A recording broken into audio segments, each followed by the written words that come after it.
rieccoci puntuali con lo speech CGIL del Veneto per fare il punto della situazione. Nuove riaperture di tantissime sedi, sempre presenti il supporto dello speech CGIL, l'abbiamo detto, perché i servizi sono sempre a disposizione, basta chiamare, con modalità diverse rispetto a prima, adesso ve le racconteranno i nostri ospiti, ma poi parliamo anche della tutela collettiva che viene attuata nei diversi territori regionali, che cosa si riesce ad ottenere, la contrattazione cosiddetta, perché tanti di voi giustamente ci hanno scritto e detto non parlate con questi termini che non capiamo di che cosa si tratta.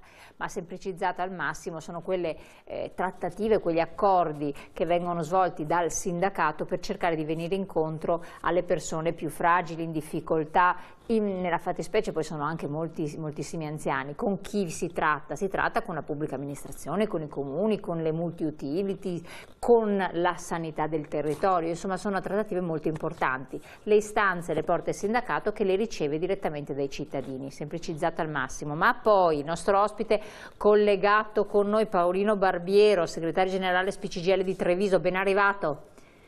Buongiorno. Ci dirà se ho spiegato, se ho semplicizzato in modo corretto, grazie di essere venuto qui con noi, e ci spiegherà oltre.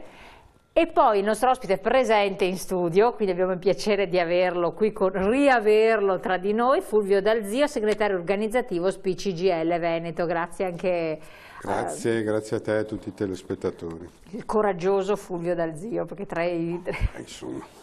Faccio per dire, è a 1,5 chilometri. Non sono incosciente, ecco. Esatto, è a 1,5 chilometri da me, vabbè, siamo lontani ma nello stesso studio, almeno quello. Allora, prima di dare la parola a Paolino Barbiero che ci svilupperà questi aspetti molto interessanti territoriali di questa contrattazione sociale, vorrei con Fulvio Dalzio e supportati dalle slide raccontare ai nostri telespettatori che hanno capito che bisogna fare tutto telefonicamente, la prenotazione eccetera, però ci hanno chiesto ma è aperto, non è aperto, quale sede, come funziona, rispieghiamo un po' cosa avete riorganizzato.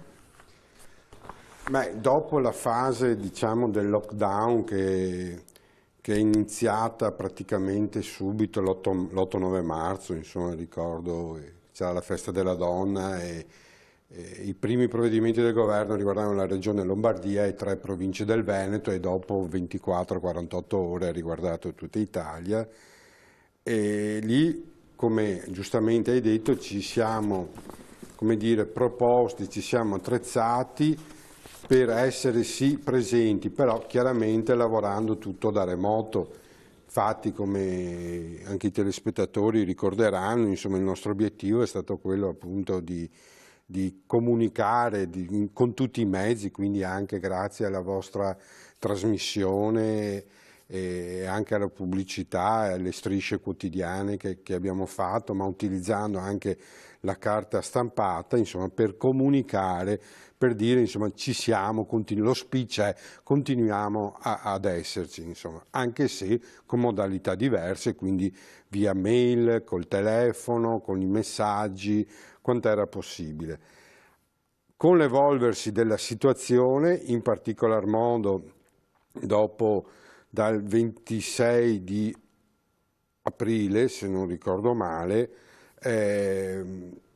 no, dal 16 di maggio, con l'ultimo DPCM del Presidente del Consiglio, come dire, abbiamo iniziato una fase di riapertura delle nostre sedi, ovviamente rispettando rigorosamente quelli che sono le disposizioni normative e quindi i dispositivi individuali, le distanze, la sanificazione, la pulizia, l'igienizzazione, evitare assembramenti, insomma, quindi... Anche perché avete a che fare con persone più fragili, anziane, quindi sì, non è... e quindi poi siamo in piena campagna fiscale, quindi insomma siamo molto, molto rigorosi, comprendiamo benissimo anche i disagi che questo comporta, perché comunque riceviamo per appuntamento, però insomma, siccome vogliamo essere responsabili, noi siamo un'organizzazione sindacale, non possiamo pretendere rigore da parte dei datori di lavoro nel garantire la sicurezza ai lavoratori e magari essere superficiali noi nelle nostre sedi, insomma. Quindi massimo rigore. Abbiamo iniziato anche quindi come SPI con i nostri collaboratori ad essere presenti, stiamo implementando, siamo adesso presenti praticamente in tutte le principali sedi della regione, quelle più grosse che si possono vedere anche dagli slide, ma che i nostri infatti adesso chiedo magari alla regia se può mettere in onda intanto le varie slide. Conoscono benissimo, però insomma, e vediamo un ulteriore step magari il prossimo 3 giugno, vediamo se questa mobilità interregionale è possibile oppure meno, così come dice sempre l'ultimo decreto del Presidente del Consiglio dei Ministri, che per noi sono, come dire, gli aspetti su cui ci basiamo, insomma, il rispetto di queste normative. Se il 3 giugno c'è un'ulteriore riapertura, è chiaro che cominceremo ad aprire sempre di più, andando anche nei piccoli paesi. Noi abbiamo una struttura che abbiamo le sedi che sono nostre, di proprietà oppure siamo in affitto, però in molti casi, in molti territori andiamo anche cosiddetti recapiti, cioè nei comuni, negli spazi che l'ente comunale ci mette a disposizione. Su questo non abbiamo ancora riaperto perché vogliamo prima essere tranquilli e consolidare le presenze nelle nostre sedi, però magari poi Paolino lo dirà anche lui, Treviso si sta già ponendo nell'ottica di riaprire anche nei recapiti a partire dal 3 giugno. Dal infatti prossimo. passiamo la parola. Quindi, insomma, esatto. È un lavoro, qua, come dire, in progress, insomma. Comunque... Approfitto un attimo perché ha citato certo. Treviso, abbiamo Paolino Barbiero, qui abbiamo la slide di Treviso. E a questo riguardo come siete messi, cosa state facendo a Treviso, così vediamo proprio contestualmente. Noi abbiamo 18 sedi e sono tutte sedi sistemate sul piano della sicurezza, sanificate, tutti i dispositivi di sicurezza sistemati, facciamo entrare le persone in modo contingentato in quanto abbiamo messo videocitofoni dappertutto e chiaramente ogni tanto diamo anche un occhio fuori dalle sedi perché dentro sono sufficientemente distanziati, delle volte fuori c'è il rischio che se non vai là a ribadire che devono stare a una distanza adeguata, magari anche per parlarsi perché si trovano dopo tanto tempo, si avvicinano più del dovuto. Dalla settimana prossima, visto che c'è il ponte, noi cominceremo gradualmente mercoledì ad aprire anche i recapiti comunali, dopo che appunto il comune ha fatto l'igienizzazione e noi andiamo a svolgere le attività con tutti i dispositivi di protezione. Sempre su prenotazione. Essendo, come si dice, sportelli mobili, abbiamo adottato il personale, oltre che delle mascherine, anche di visiere, chiaramente con quelle cinesi, ma rigorosamente Made in Veneto, perché poi alla fine ci sono visiere che costano poco, ma che sono pesanti da portare, addirittura mi hanno spiegato che distorgono la vista. Dico questo particolare perché poi alla fine, se vuoi dispositivi di protezione individuale di qualità devi anche spendere dei soldi e quindi noi stiamo investendo molto su questo, oltre al fatto che abbiamo fatto comunque con tutte le dipendenti e i collaboratori, dipendenti CGIL e collaboratori SPI, 2 mezze giornate di formazione, proprio per dare tutte le indicazioni necessarie. Ed è chiaro che comunque abbiamo un gruppo di responsabili che girerà per le sedi proprio per guardare che i comportamenti, come diceva Fulvio prima, siano coerenti con le indicazioni che sono state date. Dobbiamo dare l'esempio per primi. Certo, perfetto. E quindi qua abbiamo visto appunto da vicino l'ente di ingrandimento Treviso. Io chiedo appunto che intanto mettano in avanti anche le altre slide in modo che le persone possano anche leggerle perché sono belle concentrate di informazioni e di numeri di telefono. Qui adesso vediamo la SPCGIL di Venezia. Prego, Paolino. Sì, ecco, come dicevo, insomma, siamo molto rigorosi, insomma, nel rispetto delle normative che sono vigenti, per cui insomma, abbiamo ovviamente come tutti gli altri luoghi di lavoro, come tutte le aziende, perché in questo caso siamo un'azienda anche noi, insomma, sembra, forse non si prende molto in considerazione, ma insomma noi diamo lavoro, la CGIL dà lavoro a centinaia di persone nel Veneto, non dipendenti, quindi insomma, quindi abbiamo anche quella responsabilità lì, insomma.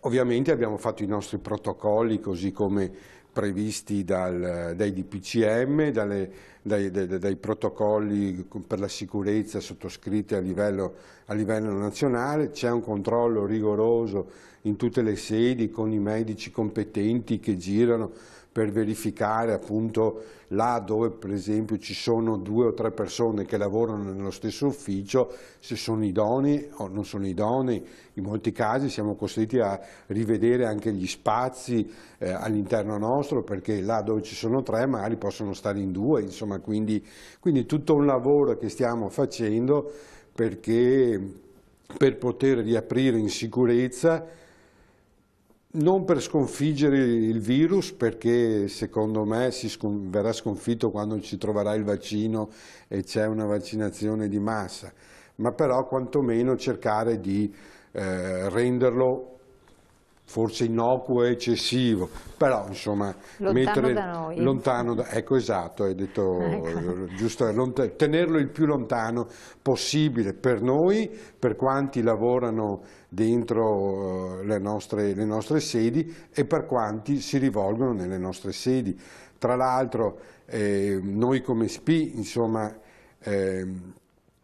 abbiamo anche, come dire, criticato l'aspetto che inizialmente era emerso, quello dei 65 anni, di raccomandare sì, insomma, che le persone anziane stiano a casa, insomma, perché secondo noi conta ancora oggi l'aspetto sanitario. Non è detto che una persona che abbia 67 anni stia peggio, insomma, di uno che ne ha 55 o 53, però non c'è dubbio che, a parte, come dire, la situazione specifica a livello, come dire, di generale, le indicazioni erano nette. Sia il decreto del Presidente del Consiglio del 16 che quello del 26 dicevano chiaramente si fa espressa raccomandazione alle persone anziane o affette da multimorbilità, certo, o con patologie particolari o immunodepresse, se non per situazioni che sappiamo, quindi rivolgersi ai supermercati per questioni sanitarie, di rimanere a casa. Questa era la espressa raccomandazione. Quindi, insomma, da una parte noi non vogliamo che le persone anziane siano discriminate nel poter, come dire, muoversi, ecco, il più liberamente possibile. Dall'altra però, insomma, c'è anche il rispetto che noi dobbiamo avere nei confronti di quelle che sono le indicazioni che vengono anche dalla comunità scientifica, insomma, certo, perché poi, insomma, i dati lo dimostrano, insomma, le persone più colpite in modo più grave sono state sia purtroppo i decessi, al di là del bubbone delle case di riposo, ma insomma al netto anche di questo, comunque, o anche quelli che sono, come dire, contagiati, non c'è dubbio che, insomma, la percentuale cresce in maniera considerevole all'aumento dell'età, insomma, quindi. Certo. Allora, torniamo poi su questi aspetti. Adesso abbiamo la pubblicità. Cioè, detto questo, in sintesi estrema, gli anziani possono uscire, fanno bene a muoversi, prendere aria, che gli fa benissimo anche alla salute, però se si avvicinano ad altre persone, a prescindere che siano amici, parenti, conoscenti o anche nipoti, devono tenersi sta benedetta mascherina. Infatti, e mantenere un metro di... Secondo me, vedendo anche i comportamenti in giro, si sta un po' esagerando, un po' più di prudenza e di rigore ci vuole, quindi è anche un invito che facciamo da questa trasmissione per avere un maggior rispetto, un maggior rigore nel seguire le indicazioni che sono state date. E quindi mascherina col naso coperto, non sempre, gli anziani se la mettono col naso fuori perché ovviamente hanno difficoltà a respirare, naso coperto, se no non serve a niente. E portatevela sempre, così siete tranquilli e sicuri. Andiamo subito in pubblicità, poi ritorniamo insieme, diamo la parola a Paolino Barbiero che ci segue da Treviso.